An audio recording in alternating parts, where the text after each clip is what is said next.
In 5 households earning $150,000 or more are living paycheck to paycheck. Even high earners struggle because of poor money management, rising costs, and lifestyle inflation. Financial freedom isn't about how much you make, it's about how well you manage it and keep it. Just because you're making a high salary, it does not mean that you're retaining any of that money, to be honest. Like a lot of high earners are actually in a lot of debt. When I was working minimum wage jobs, I was actually better at managing my money because I didn't know where the next rent money was going to come from. So I had to really be careful with what I had at that time. That makes sense. But then working a higher end salary job is because I know, like, in the next 2 weeks, I know exactly how much is coming. So I always had that false sense of security where it's like, okay, even if I buy like stuff that I cannot afford, I'm going to pay it off next paycheck when I get paid. Yeah. But then something else comes up and then it accumulates. And before you know it, it's like, it just balloons into this big thing that is out of control. You see, there's a very common scenario that happens with doctors, lawyers, or any high-income career when they start making good money. When they see how much they get paid for a few hours of work, their natural instinct is to think, I get paid extremely well for the hour of my work, so I'm going to put a lot of hours now while I'm still young and fully energized, so that way I can slow down and enjoy later in my life. Big mistake, because here's what actually happens. These people start putting in 12 to 16-hour work days, 6 to 7 days a week, and they are making a killing. Granted, they're making money, good money. Now, where things start to go sideways is when they increase their living standards just as fast as their income grows. They start acquiring a bunch of expensive liabilities such as big houses and fancy cars, which they can indeed afford as long as they keep working as they currently do. However, their living standards never go down because it's extremely hard to lower your standards, especially once you're already used to it. So here's the bottom line. They end up working slave-like hours their entire career just to pay for some fancy stuff that they can't even enjoy because they don't have the time to do so. What's going on, guys? JC Nita here, and today we're talking about how apparently high income earners are stressed out too, just like us people that maybe don't make as much. So it's interesting. Let's see what's going on. Is the world collapsing? Is everything going to hell in a handbasket? I don't know. We're going to find out in this video.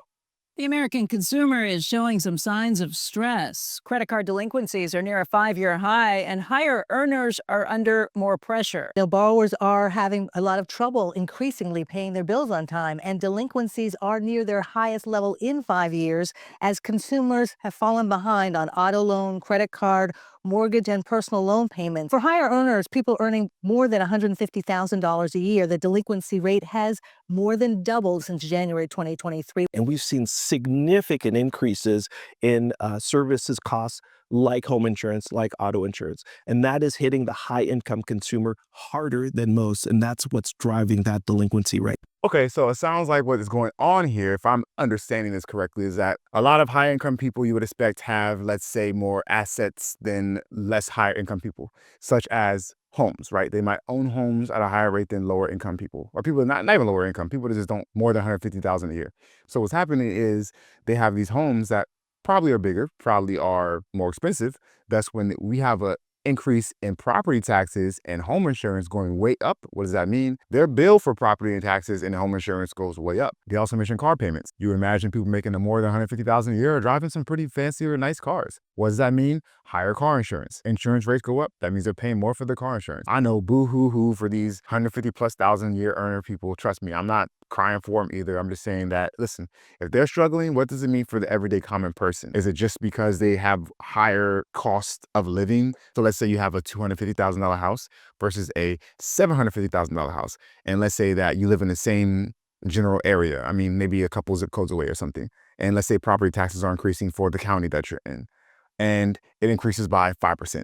Well, obviously 5% on 250 is a lot less than 5% on 750. So I think that's what they're saying here. You know, despite last year's strong stock market gains, concerns about inflation and unexpected prices remain. He says that's especially high among high-income consumers. And Becky, there are other reports out, Bain & Company and others, pointing to upper-income consumers saying that their intention to spend is less going into the start of the year. A lot of them kind of perhaps spooked by the pullback in the market at the end of last year. This is a significant headwind, though, perhaps for the year ahead, because if the upper income consumers are spending less and discretionary spending is down, that could have impacts more broadly. So I think what's going on there is if higher income people spend less, that means less money into the economy, means less money to businesses. If businesses have less money, then that means they're going to have to lay off people, or maybe lay off people because they're bringing in less revenue, which affects probably lower income people more than it affects the higher income people, so it's a kind of unfortunate cycle there. And they're saying that a lot of these higher income earners,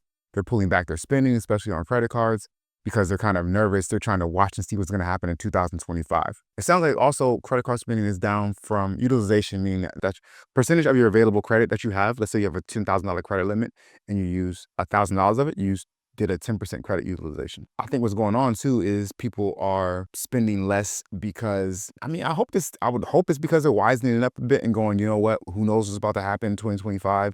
Let's be a little bit more cautious. But part of me is like, I don't know if that's really the case or not. I think things are catching people by surprise, and these kind of income adjusted prices where the more that you earn, the more that you're spending, the more that other ancillary expenses are adding to those delinquency rates. The other thing, and some other cautionary flags that people should be paying attention to, is now credit reporting agencies are getting the information about federal student loan payments that have not been paid. Right. And so that could have a significant impact on credit scores. Tavares says as much as an 80-point drop in what we've seen Because in those credit loans, because those loans under the last administration, people thought they were going to be forgiven. They're not. exactly, and they're not going to be probably exactly. Ah, I see.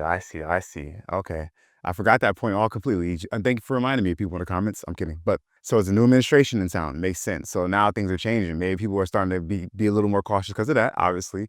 And like there's mentioned, some people are probably just ignoring their student loans altogether, thinking, whatever, they'll be forgiven. Who cares? I'm not going to worry about them. And now with the new administration in place, which is, to me, it still seems kind of silly because Biden tried to wipe away a lot of student loan debt and he failed at that. So I'm not sure why you wouldn't be paying student loans. But especially now with the new administration in, that's definitely not going to happen. So, it's going to affect your credit score, or it could if you're not making those payments. And I guess that affects a lot of higher income people too, because I guess a lot of people making over 150,000 probably have college degrees, but I don't know why they'd be defaulting on them. So I'm not sure if I'm not sure if there's a mismatch here, if they're just conflating two different people, two different groups, or if they're talking about how these high income earners are also the ones that are defaulting on their, maybe not defaulting, but we're ignoring their student loans. So now they're behind on them. I don't know. Nonetheless, what does it mean for everyday people like you? I said you, like you and I don't know. We all got to keep on staying vigilant, stay on top of our personal finances as best as possible, and just keeping our heads down and working hard and staying out of debt. That's the key. Because if you're out of debt, you don't have to pay these crazy interest rates, 20, 30% on something you paid for that you're not even using anymore probably, or a car you shouldn't have bought because it's too expensive, or a student loan that you took out for a degree that maybe didn't really add that much value to you, but that's neither here nor there. Point is, everybody's going through it. It's not just us who, are making sub 150. These higher earners are struggling too. So I know sometimes it's good. I don't like to sit around and be the whole misery loves company. That's not my MO personally. But I know for some people, they look at it and go, you know what? Okay, I thought it was bad for me, but I'm not in this boat alone, and it might offer them some type of solace, or maybe they feel good for that. I don't know. With that being said, like I said, guys, let's all keep our head down and do what we can. And if you made it this far in the video, I really appreciate you. If you feel so too inclined, like and subscribe because it helps with the algorithm, and I really appreciate it. And until next time, make smart financial decisions.